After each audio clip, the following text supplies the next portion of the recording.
पण त्याच अजितदादा पवारांनी महाज्योतीचा निधी का रोखलाय? त्याच अजितदादा पवारांनी महाज्योती अंतर्गत PhD फेलोशिप करणाऱ्या मुलांचं मानधन का रोखलंय? तुम्हाला अभिमान वाटला पाहिजे की एका एका घरातली पोरं 5-5 पोरं PhD करतायत. अरे तुमच्या पोरासारखी फ्रॉड भ्रष्टाचार 500 रुपयात हजारो कोटीचा भूखंड तर लाटत नाहीत ना. पवार पण या ठिकाणी येत आहेत, मुख्यमंत्री स्वतः इथे उपस्थित होत आहेत. त्यांच्याच माध्यमातून विकास निधीचं सांगितलं जातं. त्याच अजितदादा पवारांनी त्यांचं स्वागत करतो मी की या जर आमच्या ऊर्जास्थळाला निधी मिळत असेल तर अजितदादांचं सहर्ष स्वागत. पण त्याच अजितदादा पवारांनी महाज्योतीचा निधी का रोखलाय? त्याच अजितदादा पवारांनी महाज्योती अंतर्गत PhD फेलोशिप करणाऱ्या मुलांचं मानधन का रोखलंय? सारथीच्या मुलांना 1 स्ट्रोक 8-10 लाख रुपये त्यांच्या अकाउंटला भरणारे अजितदादा पवार, पण महाज्योतीच्या मुलांच्या बाबतीमध्ये अशी तुझ्या भावाची वागणूक का देत आहे? आजपर्यंत ओबीसीचं एकही वसतिगृह एकाही जिल्ह्याच्या ठिकाणी पायाभरणी केल्याचं मला वाटतं नागपूरला काहीतरी पायाभरणी झाली. असं का होतंय? असं का दुय्यम वागणूक दिली जाते?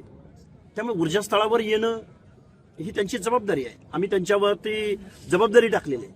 पण 1% पलीकडे जर ओबीसीना बजेटरी तरतूद जात नसेल तर मग आम्हाला भावनिक करताय का तुम्ही? आमच्या लेकराबाळांनी शिकू नये असं वाटतंय का? अजितदादा पवार नेहमी म्हणतात की स्कॉलरशिपसाठी एका एका घरातली 5-5 पोरं PhD करतायत. अरे यात वावगं काय आहे?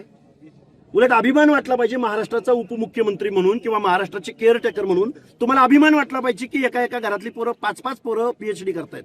अरे तुमच्या पोरासारखी फ्रॉड भ्रष्टाचार 500 रुपयात हजारो कोटीचा भूखंड तर लाटत नाहीत ना. हे परखडपणे बोलावं लागेल. अरे सावित्रीमाई आणि महात्मा ज्योतिराव फुले सामाजिक न्यायासाठी, बंधुतेसाठी अख्खी हयात घालवलेली माणसं त्यांच्या ऊर्जास्थळावरती येत असताना आपण कसे वागतो आहोत? या पवित्र स्थळावरती आपल्याला येण्याचा नैतिक अधिकार आहे का? हे राज्यकर्त्यांनी स्वतःचं आत्मपरीक्षण केलं पाहिजे. महाराष्ट्रातील सर्व बातम्यांचे विश्वासार्ह व्यासपीठ, सकाळच्या सर्व सोशल मीडिया प्लॅटफॉर्मला लाईक, फॉलो आणि सबस्क्राईब करा. तसंच सर्व नोटिफिकेशनसाठी बेल आयकॉन प्रेस करायला विसरू नका.